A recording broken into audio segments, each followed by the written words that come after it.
Hello, fellow lovers of the liminal and the weird, and welcome to the first 2025 video by Liminal Spaces. Today we are going to be looking backwards to 2024, and I'm going to rank all of the books that I read in 2024. And actually I'm going to cheat a little because this channel started on October 10th, 2023. And I didn't really start covering novels until December of 2023. So I'm going to just throw in everything I've read from the beginning of the channel till now, since this is our first ranking. And then from here on out, it'll be year by year. This only adds like 3 novels to the ranking, so it's not that big of a deal. I have read a ton of short stories this year, and if there are books that are short story collections that I read the entirety of the book, I will be including those in this ranking. But there's a ton of short stories just randomly that I read. I don't know what I'm going to do with those, if I'm even going to make a video about it. If you're interested in a video of me ranking all the short stories, let me know, and we can look at that as well. I just got back from Colorado, where I was visiting my brother. Had a wonderful time. Unfortunately, that made it so I didn't post videos for a while. This is the longest I've been away from posting videos, so hopefully you had just enough time to miss me. Anyway, one of the reasons that this ranking was hard for me is because I have, of course, like we all do, preconceived ideas of what is a classic and what is important. And I had to find a way to kind of jettison popular opinion on ranking these and just rank them for how enjoyable they were to me as a reader. So of course, and this just goes without saying, these are all my opinions. The way I rank these are completely my opinions. I have purposely put stuff lower on the list that is classics that people will be like, how does these things beat those things? But it's because this is just my perception and my enjoyment of reading these stories. So I read 48 books in 2024 and December of 2023. And this ranking was a lot harder than I expected it to be. I think it took me about 3 or 4 hours yesterday to sit and rank these out. As you can tell, I started way early in the channel. I was giving rankings on each book I read. I stopped doing that right away because it's just not a style that really works for me. So this ranking was difficult, but I really truly did enjoy it, and I liked putting them in order. So let's get started, and we'll start with number 48 for me, The Bottom of the Barrel. And that is a novella that comes from Dangerous Visions, and it is Riders of the Purple Wage by Philip Jose Farmer. I got into a lot of arguments in the comments of the video that I made about this novella because it kind of pissed people off that I didn't like it, which is understandable. No matter what, if you say you dislike something, there's going to be somebody somewhere that really likes it, and you're going to piss them off. But I think this is the one book that I read in 2024 that I truly did not like. I didn't see anything redeemable in it. I feel like it is derivative of James Joyce, that it depends completely on puns instead of depth. Winnigan's Fake is like the whole turnaround of the story. Instead of Finnegan's Wake, a spoonerism, and I enjoy a good spoonerism, but I didn't find any depth in the novel. I felt like the characters were all awful, and even if it was just a statement of what the world was going to be like in the future and that it wasn't good, there was no depth to that statement either. So this is the only book that I'm going to straight up say I don't like. I don't have anything really redeemable to say about Riders of the Purple Wage. However, that doesn't mean that I've given up on Philip Jose Farmer. I am still very interested in reading To Your Scattered Bodies Go, and I do plan on reading that in 2025 to give him a proper chance for me to really see what kind of writer he is. because I think that Harlan Ellison, when he was making Dangerous Visions, was trying to get people to do the weirdest things possible. So I don't think, really, honestly, I can judge any of the writers in Dangerous Visions by what they put into Dangerous Visions. So anyway, if there's going to be any fights in the comments, I bet it will be about that, because everything else that I talk about, I think, has redeeming qualities, and I can understand why some people like it more than I do. Next is, and we're going to be seeing this book a lot because it's 3 novels in one, and I'm breaking them up for this ranking purposes. Jeff Vandermeer's Southern Reach trilogy, which is now a tetralogy. The second book in this is called Authority, and it was not my favorite read of the year. It did have a really creepy moment, and I'm going to be saying this a lot about Jeff Vandermeer. Man, when he is spot on, he is spot on. And there's a point in Authority that was just so good, I wanted to jump up and cheer. But unfortunately, that part was so small, and the rest of the book was a workplace haunting, a workplace scary story. And I'm not a huge fan of workplace scary stories or workplace stories, period. You'll notice a lot of these books on the very bottom have to deal with workplace or workplace drama. And Authority, I think, really did. Out of all 4 of the Southern Reach books, this one to me was the weakest. And it is the second book. So that is 47 on my ranking list. Another one that might make some people angry, my number 46 is Jack Vance with The Last Castle. I really, the world building in this was interesting, and that's what Vance is most known for. The story of the aristocracy being overthrown by the servants should have been very interesting, but it didn't catch me for some odd reason. I felt like the world building was interesting, but there was nothing else to grab onto in this. Again, I don't. First off, I can see why people love this, because the world building is crazy, and I'm not giving up on Jack Vance. I haven't read Dying Earth. I don't think I can judge Jack Vance until I've read Dying Earth. But this one just wasn't my favorite. It just wasn't. Number 45 is a novella by Ted Chiang called The Story of Your Life, which the movie Arrival was based on. The writer, Ted Chiang, made an interesting choice in presenting this as an academic report, which is unique. I hadn't read one like it. Unfortunately, it read like an academic report, and for me, that kind of bogged it down, took away some of the awe-inspiring parts of it, and buried it in scholarly prose that, in my opinion, didn't allow the story to flow as easily as it could. I will admit that this story I actually prefer the movie Arrival to over the novella. That being said, it's an incredible story, and the novella itself is an incredible story. I just didn't like the prose and flow of those prose that it was presented in. That's just my personal taste. Number 44 is Paprika by Yasutaka Tsutsui.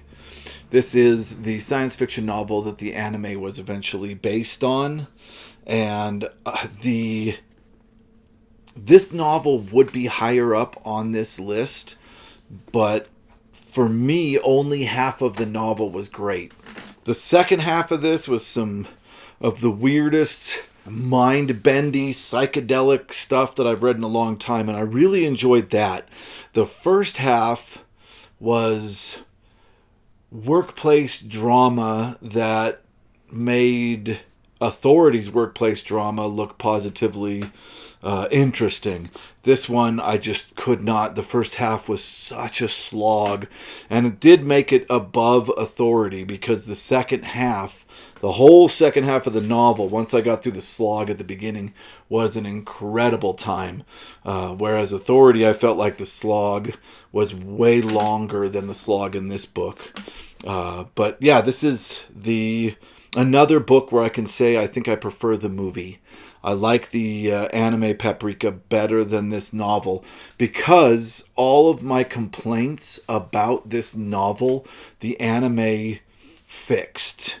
First off, they start halfway through the novel. The anime starts right halfway through the novel, and the anime spends more time in the subconscious weird dream worlds of the people than the book itself does. So I really enjoyed the anime more than the book, but the book for the second half is really, really fun.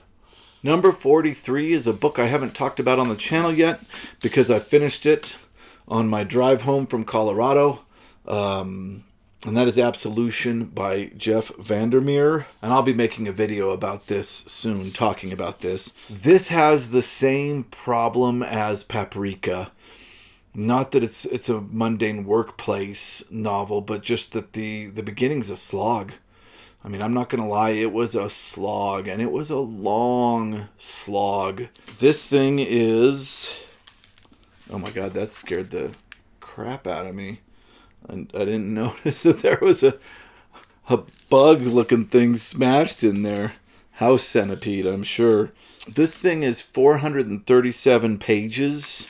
And for me was a slog until page 355. But man, the last like 100 or so pages of this, there is a scene in this that if I was just ranking memorable scenes in all the books I'd read, that's an interesting idea.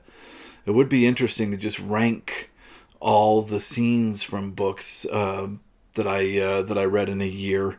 That I remember the most from the novels. There was a scene in this so rememberable and so wild, made it place above all the ones that I've talked about thus far. Even though 90% of this was a slog, man, the end. And that's what I found Vandermeer does for me. Is that if he's not careful, I feel like it becomes a slog, and then it has this really powerful moment, and the powerful moments are so powerful that they really make you want to read so much more. Number 42, this might be another thing that we fight about in the comments. I was really looking forward to this book, and it didn't do as much for me as it seemed to have done for a lot of other people that have read that, and that is Lord of Light by Roger Zelazny. This one seemed to me to be unnecessarily complicated and to have lost overall message that I'm used to in Zelazny for action fantasy. It just didn't do it for me. And it may be that it was because I was reading them in order and I'd already seen this concept done with This Immortal, and the only difference really was that This Immortal was about Greek gods, and this is about the Hindu pantheon. So this one really kind of drug for me, and I had a hard time. Every time I opened this, I had to just focus. And it didn't, for me, really pay off as well as I hoped it would, as a lot of other Zelazny books and stories have done for me. So, yeah, I know this is one of Zelazny's most popular, and it wasn't great to me. Number 41 is The Demon Breed by James H. Schmitz.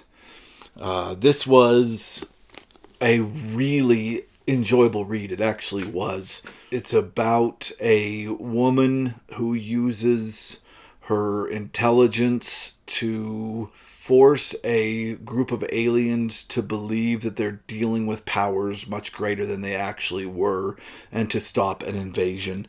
And it had huge mutated talking otters in it, which I really enjoyed.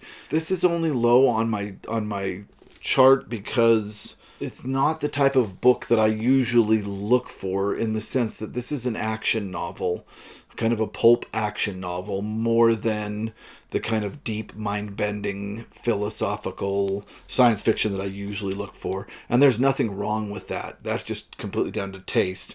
So let me say, if you are looking for a fantastic action adventure, an early science fiction action adventure that has a female main character that is really strong and really awesome and kicks butt, then I highly recommend this. This is a great read for all of those things. It's really was a lot of fun.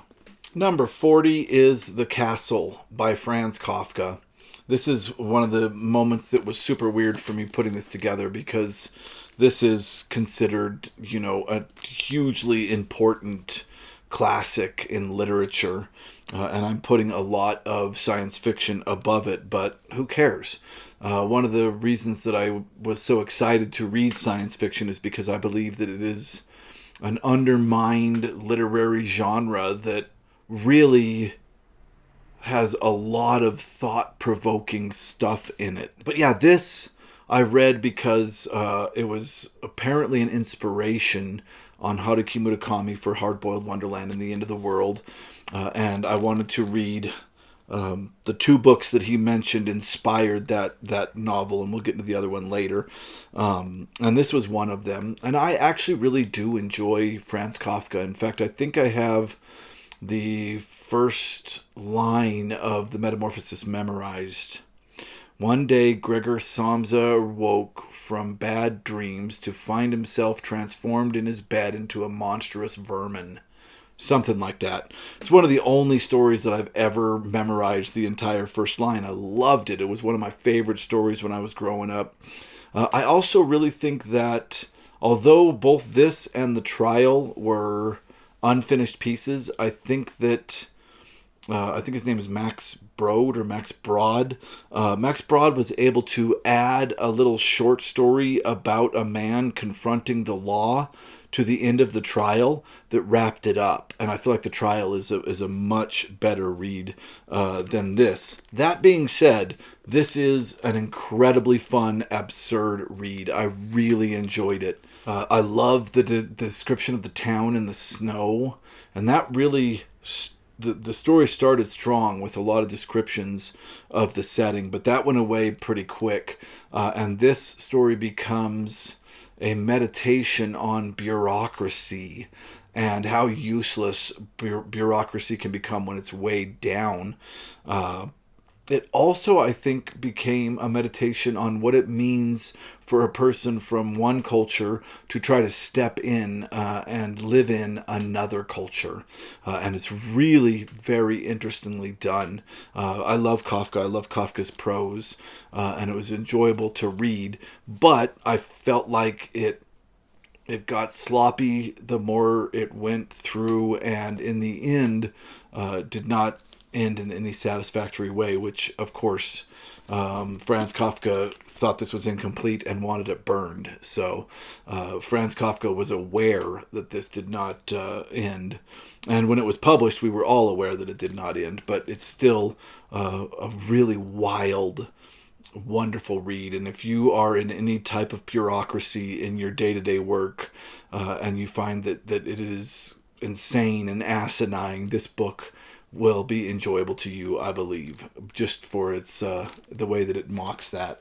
Number 39 is The Ring by Koji Suzuki. The Ring by Koji Suzuki. No, I'm sorry. Ring by Koji Suzuki. No, The Ring by Koji Suzuki. This was an interesting read. I really did enjoy it. Again, I feel like that the movie interpretations, and there's been quite a few, eventually created a better piece of entertainment than this itself. It's always strange to me when I enjoy a movie more than a book, because usually I always enjoy books more than a movie. This one had elements in it that I didn't feel like he boiled down the idea. The story was all over the place in this one, and I couldn't tell really even truly if it was science fiction or horror, which is fine. It's okay to blend those things. But for me, it came across as as not as scary, either in a science fiction way or a horror way, because of that. Still a really, really interesting read, just not my favorite read of the year. That is the bottom 10 for this year. I don't want to say the worst. I mean, it's hard for me to say the worst books I've read this year, because a lot of them I really feel are absolutely worth a read. And I will state that this year has been a great year, or last year was a great year of reading for me. I really read so many great things. So honestly, the only one of these that I would absolutely not recommend you reading is Riders of the Purple Wage by Philip Jose Farmer. That's it. This may be the 10 books at the bottom of my list that I read in 2024, but I would recommend every one of them except for that one. So, and maybe I don't know if I'd recommend Authority by Vandermeer, but yeah, I guess I kind of would, because there's one moment in it that is just absolutely incredible. So there you go. Yeah, those are the bottom 10. Thank you very much for watching this to the end. I'm hoping to do so much in 2025, both here on YouTube and on my Patreon. If you're not already a member of my Patreon, go give it a look. In the next video, you can expect me to go over... I'm not going to break these up into chunks of 10. I think I'm just going to do the bottom 10, then the middle, then the top 10. So, all right, we'll see you next time.